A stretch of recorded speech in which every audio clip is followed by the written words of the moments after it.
Hey everyone, welcome back to channel. It's 2025 and today we are revisiting Motorola S50 Ultra, one of the most high phone of 2025. After using it for a full year, does it still hold up? Is it still buying now? Let's find out in this video. First, the design. The Motorola S50 Ultra still looks sleek with its wood back and aluminum frame, and that curved display still look great.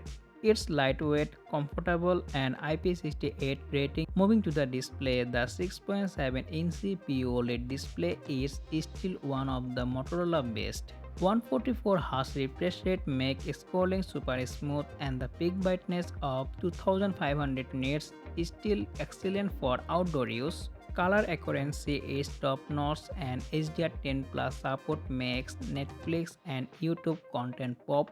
Powered by Snapdragon 8S Gen 3 and 12GB of RAM, Motorola S50 Ultra is still performance-based in 2025.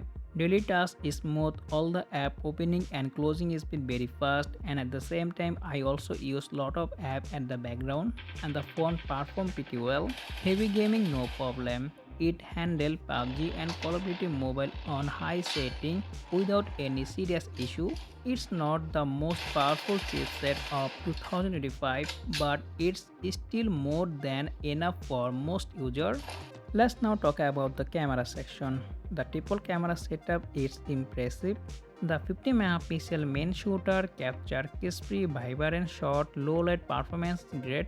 The 64 megapixel telephoto lens with 3x optical zoom still holds its own, and the ultra wide lens is decent. Video recording at 4K 60 fps is stable and clear. Front camera is okay, not amazing, but get a job done for selfie and video calls. Battery life is solid. The 4500 mAh battery gives a full day of moderate use. Not the longest phone, but the 125-watt fast charging saves it a full charge in around 25 minutes. You also get 50-watt wireless charging. So after 1 year, is the Motorola S50 Ultra still worth it in 2025? Absolutely. If you are looking for a flagship experience with a clean software, fast charging and solid camera system, this phone still delivers. Just be mindful of the battery life if you are a heavy user. Let me know what you think about the Motorola S50 Ultra in the comment below, and thanks for watching, and I'll be catch you next one. Take care. Allah Hafiz.